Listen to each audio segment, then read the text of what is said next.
And it is super incremental. Little bit, little bit, little bit, little bit, little bit, little bit. Michael Phelps didn't get to be Michael Phelps just because he went swimming one day. I realized people that are advancing, they have an easy time in conversation. And I haven't. I really want to get over that. I've run software teams here in Silicon Valley for 25 plus years. It's outside my comfort zone, but it's not in the panic zone. It's almost not random because there's transaction taking place. So there's an opportunity to have a conversation. So it's one step less than just saying hello to a person walking down the street that you've never met.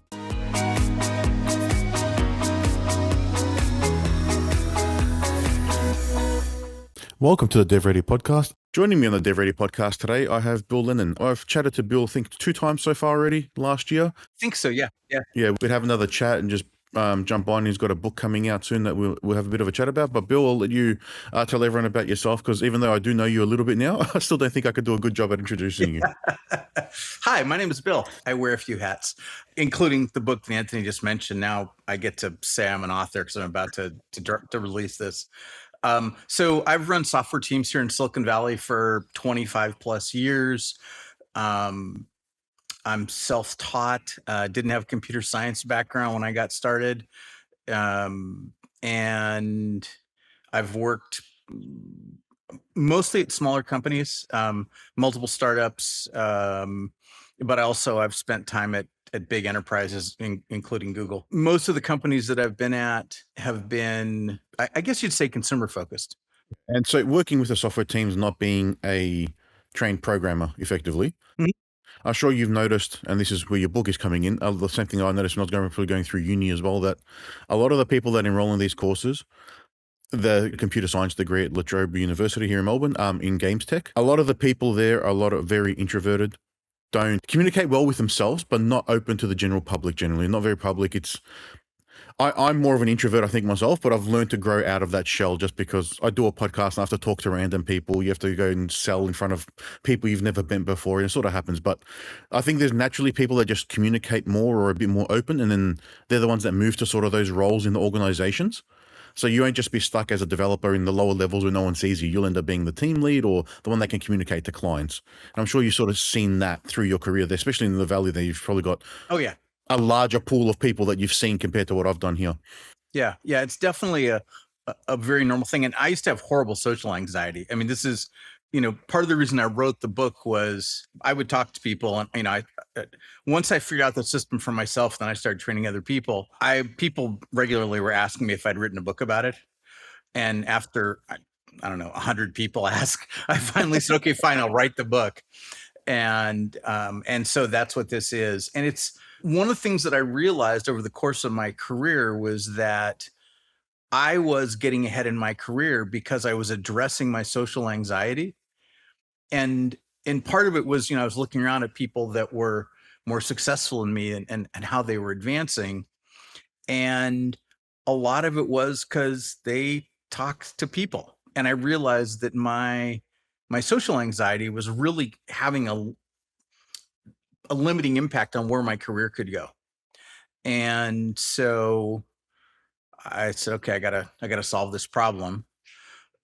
Started working on it and came up with this very simple, very systematic, very lots of small steps system, kind of like the way we learn math. And that's from memory as the coffee shop trick. I think it's probably one of your key things that I can bring up. That's the start. Yeah. The starting point was, and I use this thing called recipes. And recipe is just, every recipe has a time box. The coffee shop one, I'll mention that in a second, but it's got a time box. It's got a script and, what are you doing? And then congratulations at the end. And it's modeled after the Tiny Habits model. BJ Fogg wrote a book on this. He's a Stanford psychology prof. It's basically his model. And the coffee shop recipe that I used to start, this is the thing I started with, was my first fear was starting conversations with strangers. And so I would go to the coffee shop, order coffee, or even a glass of water, because I didn't always want coffee. And then when the barista came and gave me the drink, I would thank them for it and then say, how's your day going? And that was kind of the opener for the conversation, was just asking them how their day was going. And whatever they said, I just said, thanks, hope the rest of the day goes well. And then I would take my drink and leave. And it sounds so simple. And, I've talked to people about this. They're like, that's too inconsequential. That can't be it. And I'm like, right. I'm like, okay, but when I thought that too. And then the first time I went to go do it, I froze and I couldn't actually do it because I was so scared. And then I went in and I did it, and I don't remember at all what anybody said, because I was all Adrenaline was running. yeah, everything. Right. I was like Yeah. sweating, and what do I sound like? And It's not an easy thing to go and just talk to a random person. Even like that, it's almost not random, because there's a transaction taking place. So there's an opportunity to have a conversation. So it's one step less than just saying hello to a person walking down the street that you've never met. But still, that would be challenging if you have a lot of anxiety or social anxiety and don't know how to talk to someone or how to start it. And one of the big ahas that I learned along the way was that the fear of that starting the conversation is partly because you don't have enough reps in of starting conversations. And so the fear is imagining something bad's going to happen. But what I realized over time, and there's a whole ton of research around this, is that the more you do it and the more you realize, oh, wait a minute, nothing bad's going to happen. Yep. Then I start conversations with strangers all the time now. Both, digitally like this, and also in real life, people at the store, I'll talk to people on the street, whatever. And I do it as a practice so that I don't forget how to do it. It's like anything else, right?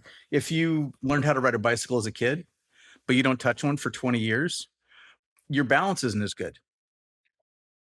I used to know how to juggle, but I haven't had juggling balls in my hands in forever. So, I know when I throw ball, everything's hit the ground in like 3 seconds. And it's the same thing. And so uh, I started with that simple thing, which was, how's your day going? Thanks, hope the rest of the day goes well. And that was it. And it took me 2 weeks to have that be super easy. Mm-hmm. And then I was like, okay, what's next? And then it's probably just how to continue a conversation in a different environment and grow it and keep it going and keep it engaging. Yeah. So what I did was I broke it down so the next thing I did was 5-minute speed to networking. Okay. Because again, I wanted a time box, right? Because I wanted to do very small increments. It's outside my comfort zone, but it's not in the panic zone. Mm-hmm. And so 5 minutes, again, I got a time box, right? It's only 5 minutes. That's the thing. I made a script, and actually the first time I went in, I actually wrote it down on a 3x5 card just to make sure I had it with me. It was all about, I just asked some questions. And it was, how's it going? How's your day been? What brought you to this event? What are you hoping to get out of the event? And those 3 questions took up typically like 3 or 4 minutes. And when people would then say, what are you here for? I would say, I'm here to get over my social anxiety. And I was super blunt about Just that. straight up front. Yeah, straight up. And people would be like, wow, that's amazing. Like, nobody ever gave me grief about it, right? No one harassed me. There was no negative anything. And I also realized that if I'm asking people questions, then I control the conversation. I don't have to worry about telling a story that sounds good. Mm-hmm. Right. That makes sense. You're on the back foot today. Yeah. And so, because I don't know that I've got a really cool story to tell anybody, or that's going to be cool to them. And so I just ask them questions, take most of the 5 minutes asking them questions. It's all about me becoming comfortable, like fully, I'll admit, being selfish in this. And it took me, I don't know, 2 or 3 events like that. And then I went to 15-minute speed networking events. Because again, I'm trying to do these small iterations where it's just a little bit harder than last time. And with the 15-minute ones, then I also started doing networking inside the company, where I would email people in other departments, and I was like, hey, I'm new to the company, or, I'm new to thinking about exploring how the business works in other departments. I'm in software engineering, and I'd like to understand how whatever their department, marketing, sales, DevOps, whatever, how you guys operate, and if there's any way that we can help you. And I just want 15 minutes. That's it. And I would go in and I would ask them questions. Again, I don't have to tell them any story, right? I just want to hear what they have to say and all that. And I'm just building an internal network. And I think it was 2 or 3 networking events that I went to, plus talking to people in the company. And then that was easy. And I went to events where it was like 30 minutes. And for that, I really had to be able to talk about myself. And again, people would say, what are you here for? And I'd say, I'm working on getting over my social anxiety. Yeah, so as long as you're upfront and you're telling people what you're doing, they know there's no secret motive. You're not trying to scam them. You're not trying to get something out of them. Yeah. Then people will have probably a more frank conversation with you as well, rather than them being probably more guarded or jaded about what's potentially could happen.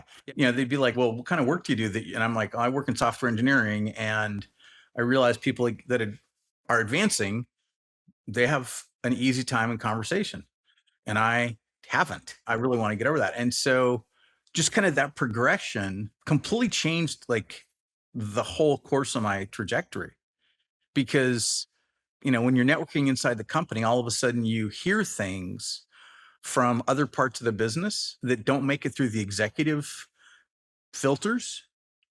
And so that meant that I could come back to my team and go, hey, these guys in sales are complaining about blah blah blah, that's causing them to lose customers, or it's causing them to have a lot more struggle with adoption, or whatever it happens to be, right? Like, I think we can fix this pretty easily.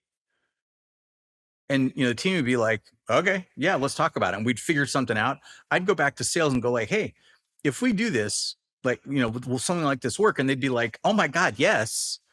And it'd be something, it'd be like 5 hours of work. And then I would go and tell the executives about that. And they'd be like, how did you find that out? And I'm like, I back channeled. Had a conversation. And they were like, thank God. Right. And I would get appreciation from the execs. And after like half a dozen times of that happening, like, I really got that this was a very smart career move, number one, because people started approaching me and going, hey, we kind of don't want to run this through the whole executive thing. Can we just talk to you directly? And I'd be like, yeah, sure. What do you want? And then you start getting invited to meetings about more interesting projects. Yeah. And all of a sudden you're like, ooh, I want to work on that. Right. And for me, that made all the difference. Was, oh, I get to go work on this other stuff. And then, like, I got pulled into sales conversations about stuff. I got pulled into architecture conversations. I started presenting to the executives, and it was because I wasn't afraid of the conversations anymore.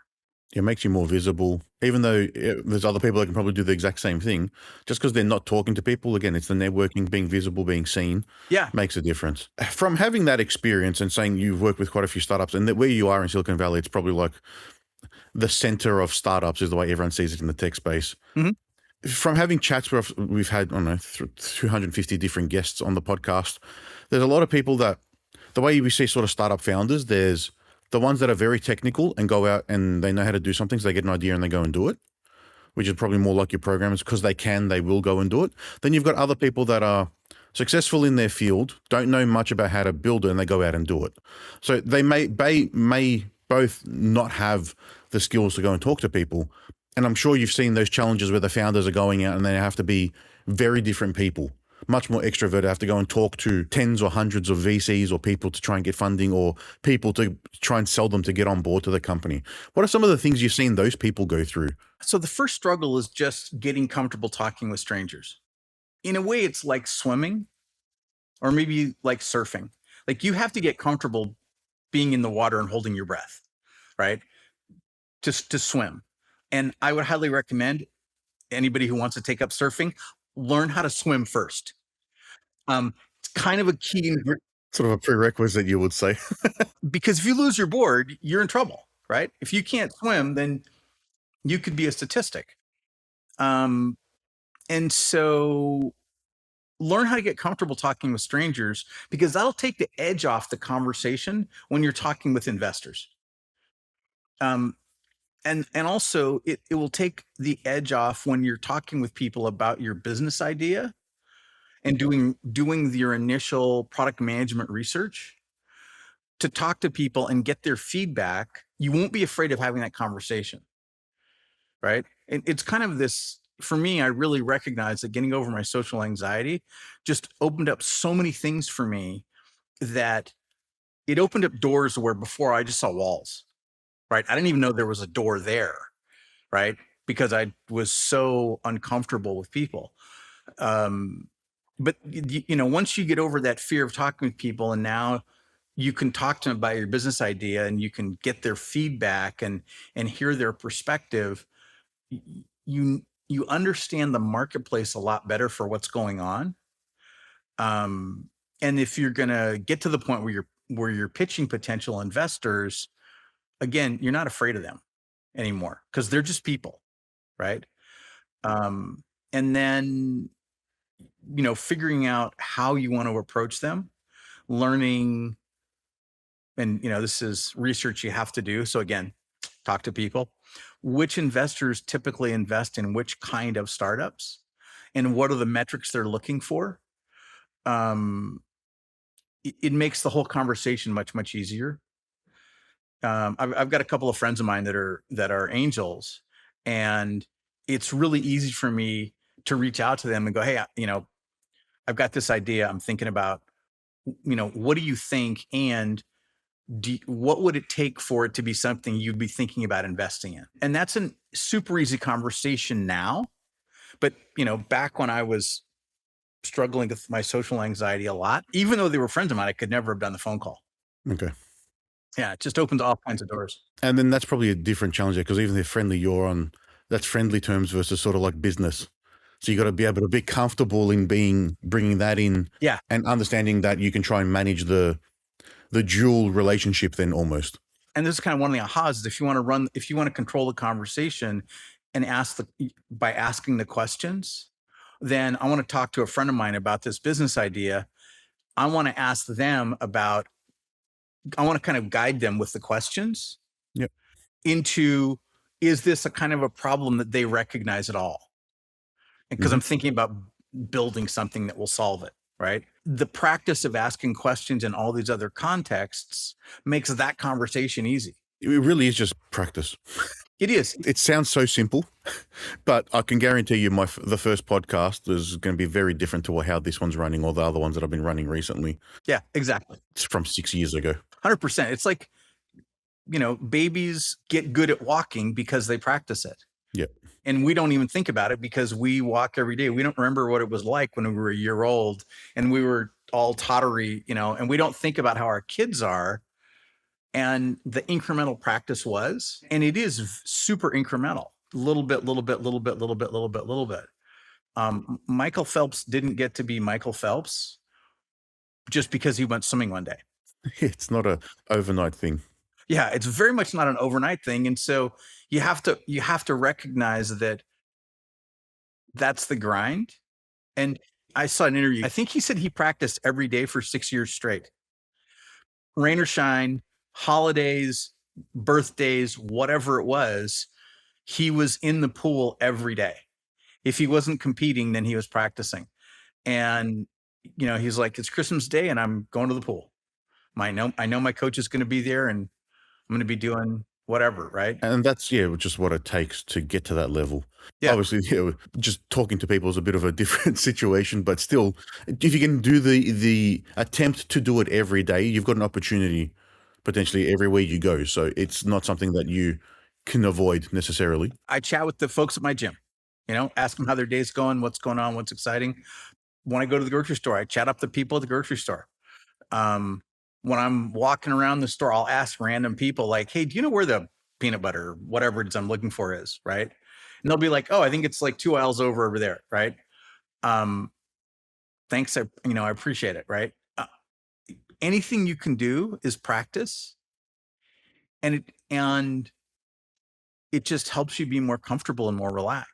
Going back to the bit of the book now, what was your process in writing the book? Because I'm interested in sort of, Mhm. because you know these things in your head, but what's the process to say, all right, I'm going to sit down and then plan out a structure? And what do you do there? Because I'm sure there's people that are experts in their fields that are listening, and maybe they've got an idea of maybe I can do it, but what's something they could take away potentially on like how to, or you're from your approach? I started teaching people the system, I think 2021, I think. It was after COVID. And the first ones were actually kids that were going back to school. It was the first people were my two kids. One of them was going into high school, starting off, after having had a year of not being on campus. The other one was going to college. And they didn't know anybody. And so I was like, oh, okay, obviously the Starbucks thing's not going to work. What's a version of that you can use? Yeah, what's a version that you can use on campus, right? So I came up with a slight tweak of it that they could use on campus, right? And I'm like, do this once or twice every day. And after a week, they both came back and said, okay, I now have too many friends. How do I filter? Right. And I was like, oh, okay, well, that's a win. Awesome. Let's have a different conversation. And then I was like, oh, that worked really, really well. And then I started having professionals ask me, like, we'd be talking about stuff, they'd be talking about social anxiety. And so I started teaching. I was like, oh, do this, like, here's the Starbucks thing, right? And we would do the Starbucks, they would do the Starbucks thing. They would do 5-minute networking because there's a bunch of online networking stuff. And I would get them to go to the grocery store and talk to people, right? And then I had some folks who were going to be freshmen, more people were going to be freshmen in college, reach out to me. And I was teaching, so I had the experience of teaching people.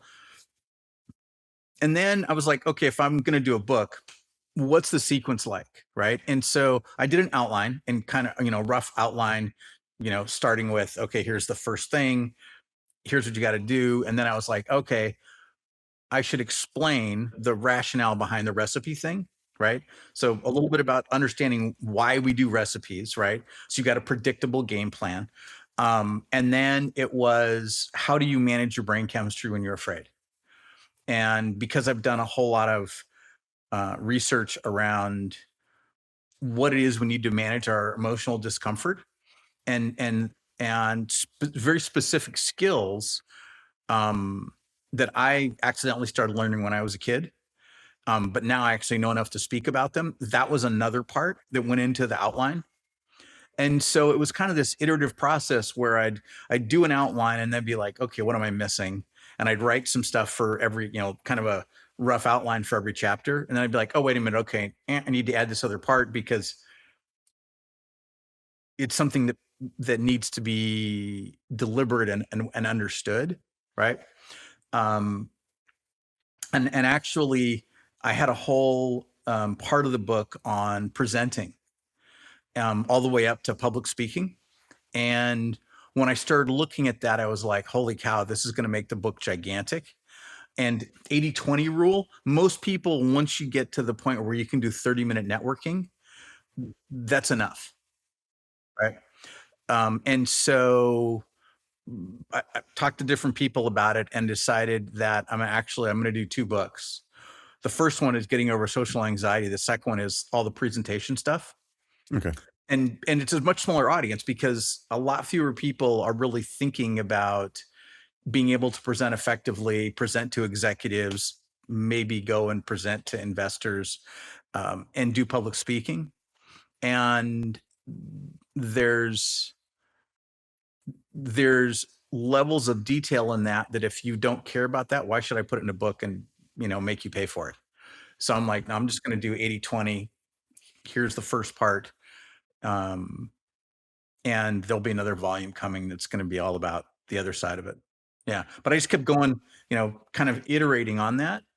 And then I actually wrote everything. And then I went to Claude AI and said, hey, I'm writing a book. Can you help me?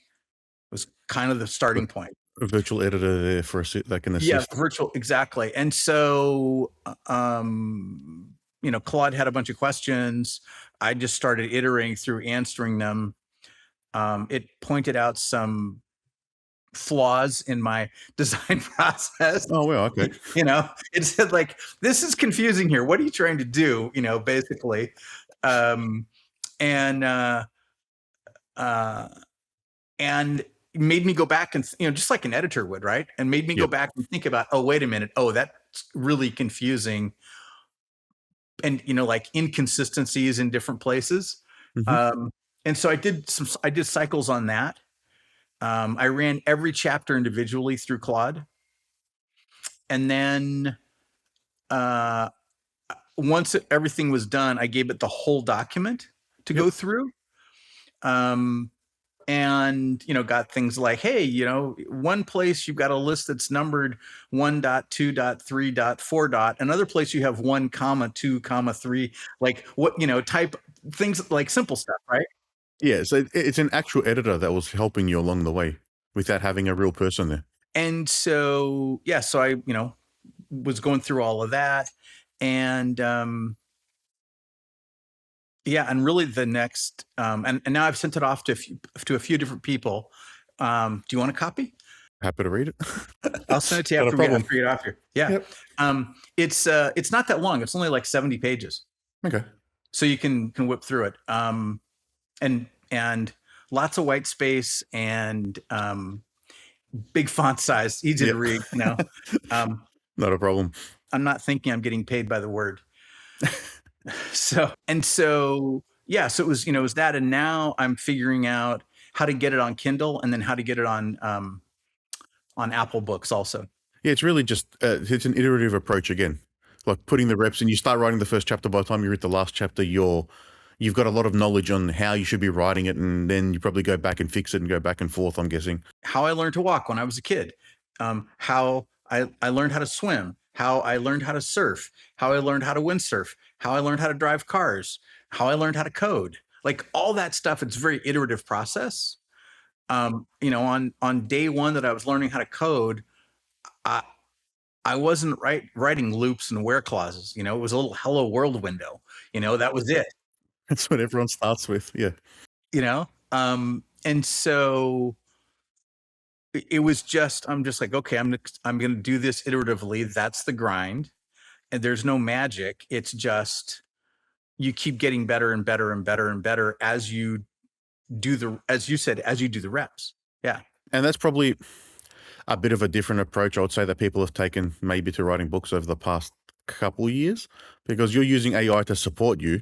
You're not asking AI to write you a book, which is what there's a lot of AI books that are being published on Amazon or in the Kindle store and things like that, because it's easy to get the AI to do it. Whether that's going to give anyone any value or anything, yet to be said, but they're not building up the skills either. Right, exactly. And which is the shortcut they're taking. I'm a huge fan of building up skills. The success metrics for me are getting better with skills at problem solving and being creative. Mm-hmm. And I'm more concerned about improving my skill level than I am at getting it done really, really fast.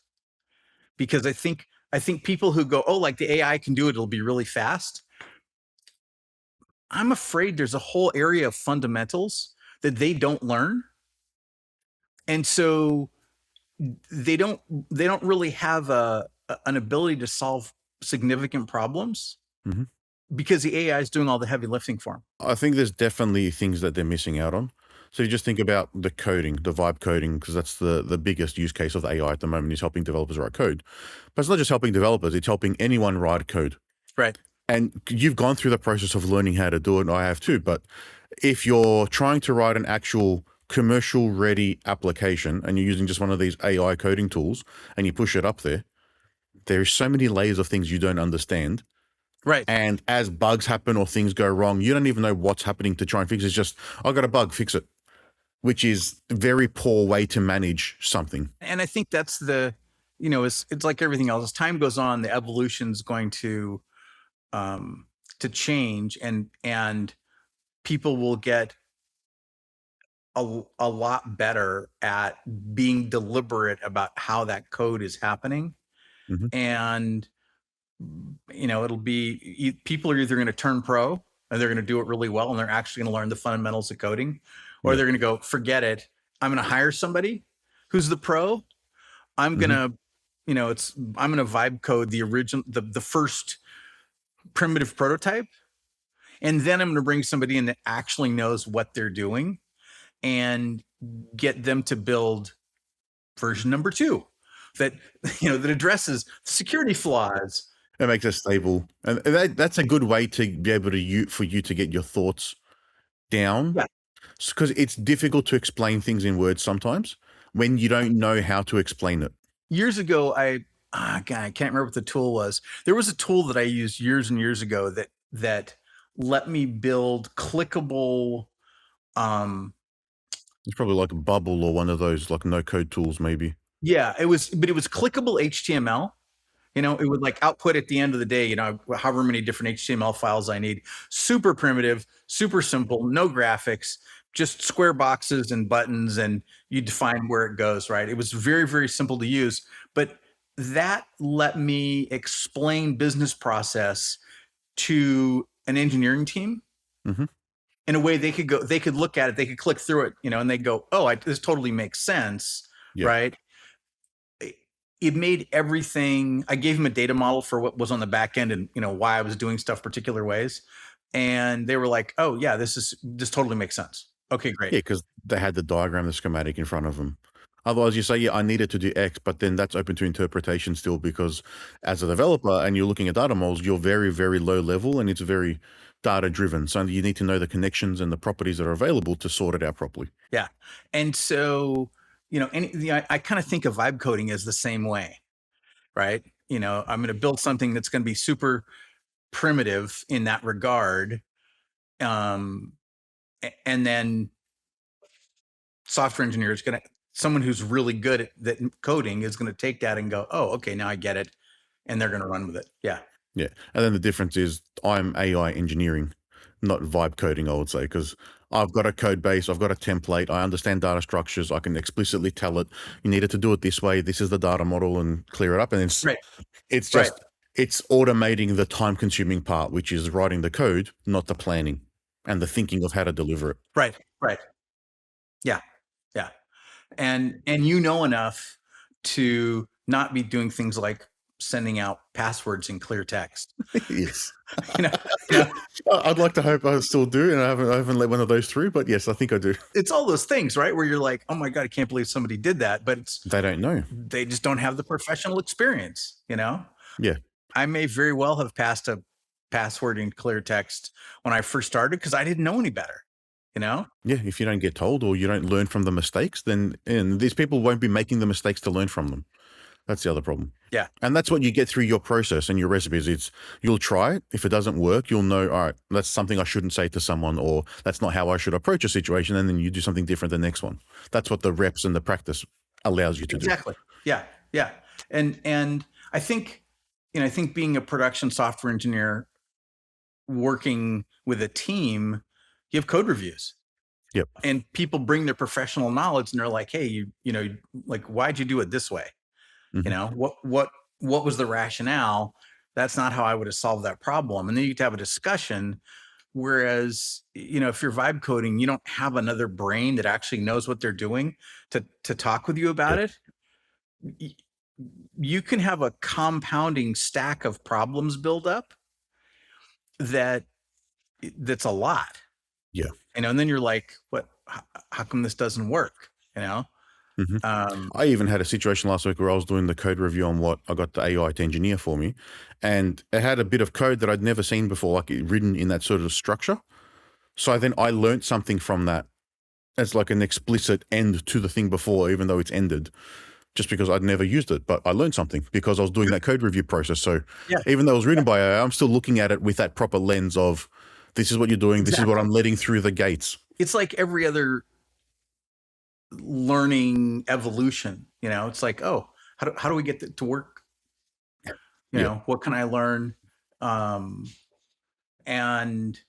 like I said, I think there'll be people like you who actually know how to code are going to be the backstop for people who don't know really how to code. They're doing the vibe code and they're like, hey, I got this demo.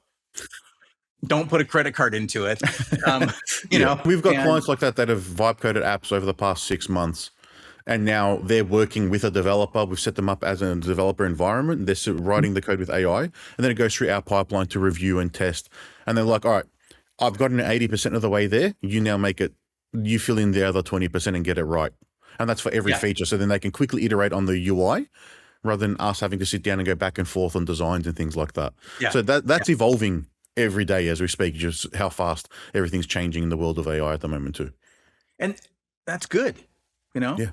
I think that's this rapid development is I think it's been a goal for a long time. There's been lots of different rapid development tools over the years, various levels of efficacy. This is just another iteration on that. And just like the tools before, you still have to have the due diligence. You have to, number one, understand, what's legal in terms of data privacy between, here and there, because, the EU's data privacy is different. I don't know. Do you guys have the same data privacy that they do in EU? We've got like a privacy policy and like a government data protection privacy policy act of like 1980 or something like that keeps evolving. But we don't have like the GDPR or the CPPA or the one you have in California as well. Because you've got your own on top of what America, the rest of the country has. Exactly. Right. California's got to have their own set of rules. And like we built a product for a few years ago for high school students. And so then we had to learn, I had to learn all the data privacy stuff around students in school. Yep. And that's probably different per state, I'm guessing, in your scenario. Yeah. And it was a state. And so we had to go through fortunately, super easy for us because the amount of data we were capturing was almost zero. Yep. We had to go through a data audit. And they were like, well, what about blah, blah? And we're like, we don't capture that. What about blah, blah, blah? I'm like, we don't like every question they had. I'm like, that's the easiest way. Get what you need and not anything more. Yeah, it was bare bones. This is the bare minimum that we possibly need to make this work. And we don't care about anything else. Yep. And they were like, oh, okay, that's easy, But partly it's because I've built enough stuff over the years that, like you said, only the data that I need. I'm like, this is the bare bones minimum that I need. I don't want any more because aside from the legal, it's just what's the level of complexity that you are throwing in there, and the more complex it is, the more fragile it is. Yeah, and then more of a headache it is to manage, more issues or more surfaces for issues to arise come up out of it as well. So it's interesting. Yeah, you have to go around the block a couple of times to figure these things out. Sometimes you can only read about it so much until you try and do it as well, and you got to then do it in practice. For those listening, if anyone wants to stay tuned and find out more about when your book's launching, just conscious of the time. So how can they do that? Well, I'm definitely going to post about it on LinkedIn as soon as it's available. Yep. My game plan right now, if all goes well, it'll be before the end of next week. Oh, awesome. So the end of next week, today is the 18th. It'll be before the end of the month, and this is March. We'll add all those links in then when the episode's live. Yeah, and the title of the book is Talking with Strangers. Simple, easy, and it'll have my name on it as the author. Yeah. And we'll share that out as well once I see your post. Beautiful. Thank you. Yeah, I appreciate it. Well, Bill, it's been a pleasure speaking to you today. Thank you so much for your time. And thanks for jumping back on the DevReady podcast. Thanks for inviting me. I appreciate it. Thanks. Bye. Bye-bye.